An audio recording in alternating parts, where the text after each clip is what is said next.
Oh, good day, YouTube. This is Glockman USA coming at you. Doing my first review.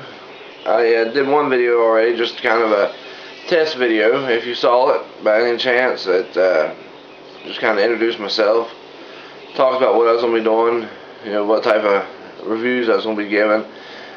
This one here, just kind of shooting from the hip on this one. Shoot first, aim later on this.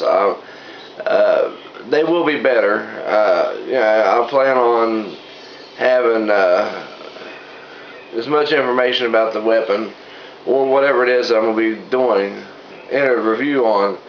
I have as much information about it as I can, like weight. For example, I don't know what this one weighs in at. I'm not 100% sure. Barrel length on it, not sure on that.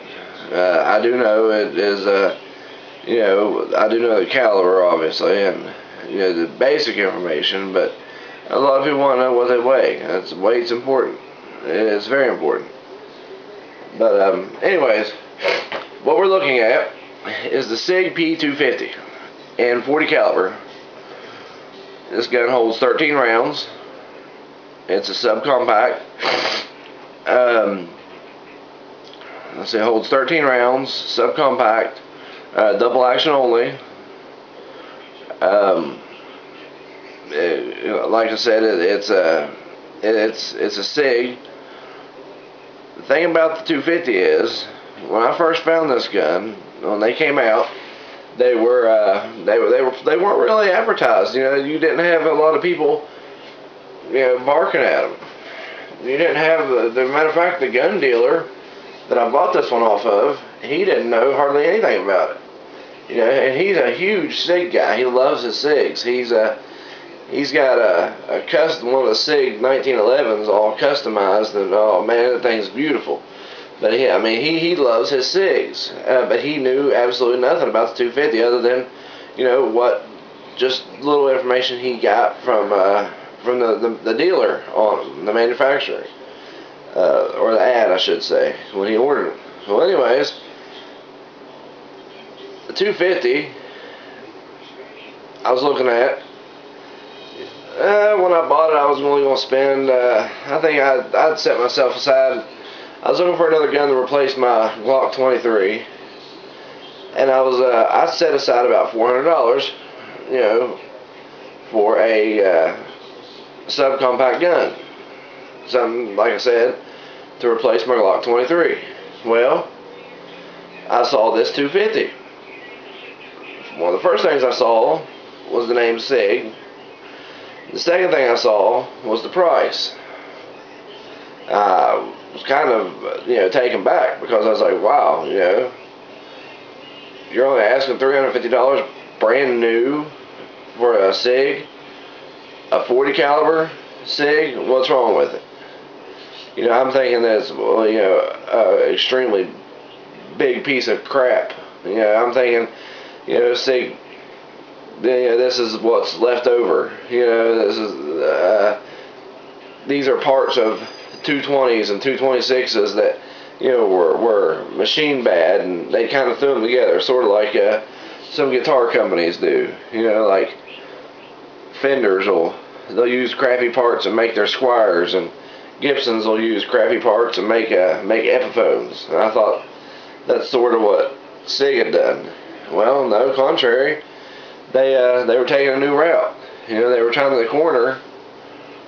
I wouldn't necessarily say corner the market, but they were trying to get in on the affordable end. Making a gun that is, especially with times the way they are. They were trying to make a gun that was economically affordable for, people like me and you. Well, I don't know, you may be able to afford something a little bit nicer, but, the average Joe Blow citizen. Hence, the 250. Another cool feature about the 250 is that they did with it is they made it completely interchangeable. And when I say interchangeable, what I'm referring to is the hammer assembly inside of it. the trigger, the hammer, and all the components, the running components inside the gun, all those come out. When you field strip the gun, you can take out the assembly, which I will show you, and that's the part that's registered on the gun. That's the serial number. That's the ATF registered part. And the cool thing about it is you can buy new frames, new slides, different calibers. You can go from a subcompact to a full size in the matter of minutes. And another cool feature of that is they're very cheap. You know, a lot of people are probably thinking, oh yeah, well sure you can do that, but by the time it's all said and done, you might as well just, you know, you're paying $350 for the gun, then you're gonna pay $200 for the slide, $200 for the frame. You might as well buy a new gun. No, they're cheaper than that. Matter of fact, I was on eBay the other day, and a guy had a 357 slide and barrel and magazine, along with the frame for it. You pretty much got everything but the trigger assembly. And he was only asking $250 for all of it. So I mean, heck, that's a heck of a deal right there, I thought. And well, he wasn't the only one on there doing that. There's several people on there that had the you know, that had 250 frames and slides that they were selling for, again, really reasonable prices. Now, what I was saying a few minutes ago was, you know, I was baffled that it was a SIG, for one, and that it was that price. Because anybody who knows anything about SIG knows SIG is not cheap. I know, Lord, my 220, when I bought it, it was in poor shape. The bluing wore off of it, something horrible.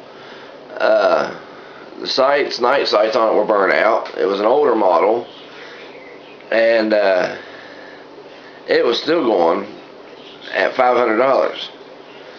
You know, now just because it was because it was the ugly duckling, didn't mean that, you know, it didn't run good, because it did. I mean, it shot great. It was, you know, like I said, if it wasn't for the fact that it was, the bluing was wore off of it and whatnot, yeah, you couldn't have, yeah, it was just like a brand new gun. But, anyways, back to the 250 here. If you are looking for, one, a good gun, which the SIG is a great gun,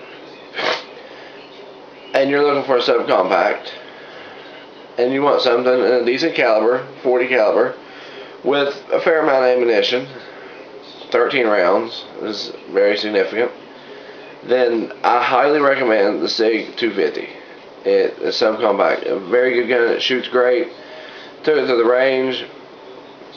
And for the first time, I was thinking, man, this thing probably, as cheap as it was, it's probably not going to shoot good, or it's going to be a Jam-O-Matic. You know, one of the two.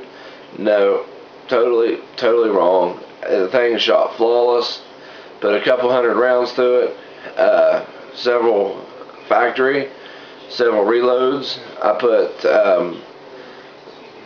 not only just you know, factory ammo through it. I put factory hollow points through it, the ones that I was going to be carrying, because I like to. I don't know, it's a little expensive, but where I used to work, when we did firearms qualification, we practiced with the cheap ammo, but when it came time for qualifying, we qualified with our duty weapon ammo.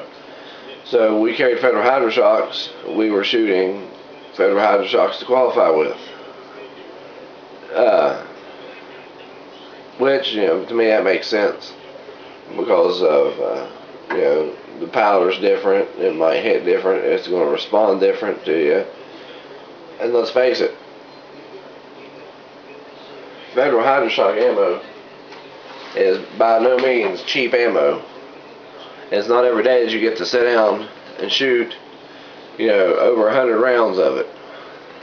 Yeah, and you don't have to pay for it. Could you imagine how much that cost? That'd be, Lord, that'd be through the roof. Excuse me, when you hear me pause, I'm a little thirsty, so I was getting something to drink there, so I beg your pardon on that. Anyways, the CP250, checking here,